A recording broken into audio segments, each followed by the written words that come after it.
Hello everyone. Today we are going to be looking at a question on averages from CAT 2020. So it says A, B and C are three positive integers such that the sum of A and the mean of B and C is 5.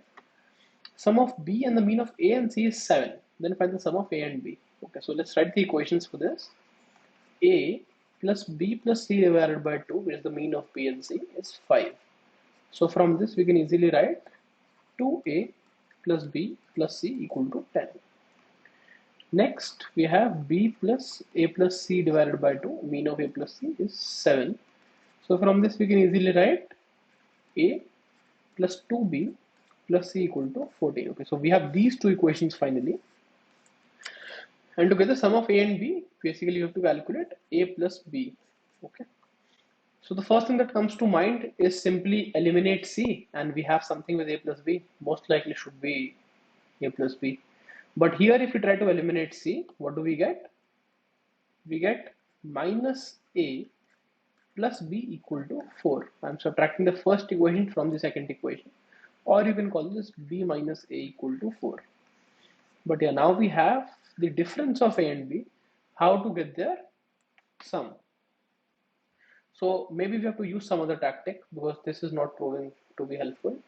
Another thing about this is that we have two equations here, but we have three variables. So conventionally, there is no way for us to get all three values a, b and c individually. We have to apply some kind of other thing to get that. But actually, we don't even require the individual values of a, b and c. Even if we get the sum of a and b, that is fine. But we don't have an easy way for that also, looks like. So what we can now try to do is we can try to put back, actually we have to find some other thing that can help us solve this question, because we only have two equations and playing with those two equations gives us this, and this is not really helpful to us yet. So let's read the question again. Let a, b and c be three positive integers. Okay, so positive integers could be a hint because then we get some conditions. For example, a cannot be negative or b cannot be negative, they cannot even be 0.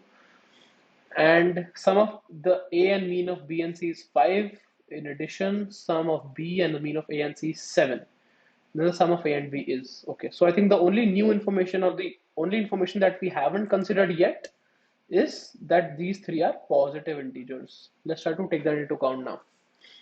So if we try to make cases out of this, we'll have to make a lot of cases. So here, b and a and b, if we try to make cases, so if a is 1, then b is 5. If a is 2, b is 6. If a is 3, b is 7. Okay, so this does not really help us because a plus b could be 6 or 8 or 10.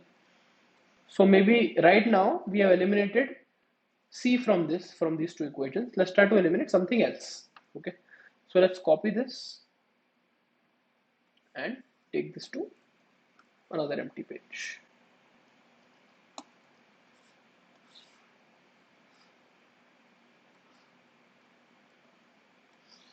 Okay, so earlier we tried to eliminate c, which did not really help us. So let's try to eliminate b this time. Okay, so this time to eliminate b, what do we need to do? We need to multiply this equation by 2. So this becomes 2a plus 4b plus 2c equal to 28.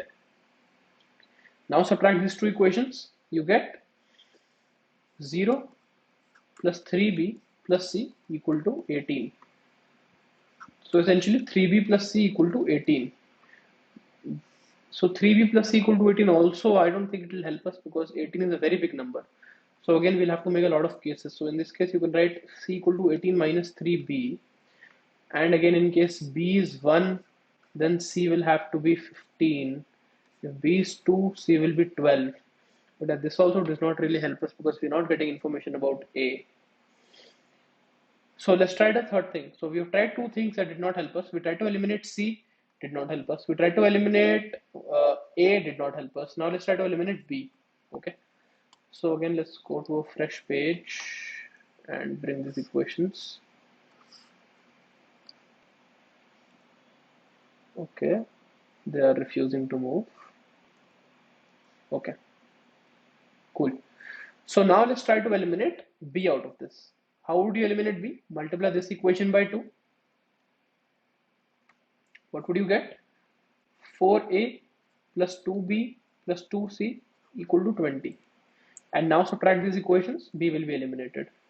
Now what do you get? You get 3a plus c equal to 6. Okay, so 6 is a smaller number. I think we might be able to get something from here. So you get c equal to 6 minus 3a. Okay, now if you try to make that table what we were doing earlier, this will surely help us. And we are not even, now we don't have any option after this, so this has to help us. If a is 1, then c becomes 3. If a is 2, c becomes 0, which is not possible because a, b and c all are positive integers. So the only possible value for a is 1, a cannot be 0. If a is 2, then c becomes 0, that is also not valid. So the only possible value for a is 1. Understand that from two equations, we can never figure out the value of three variables unless there is some special case. But in this, we had a condition that a, b and c are greater than 0. In that case, we can figure out if the conditions are lucky enough. And in this case, they were. So we have figured out a equal to 1 and the only possible value for c is also 3. Then b will be very easy to figure out. If you put a and c's value in this first equation, what do you get? 2a will become 2, b we don't know, c will become 3 equal to 10. From this you can easily figure out b equal to 5.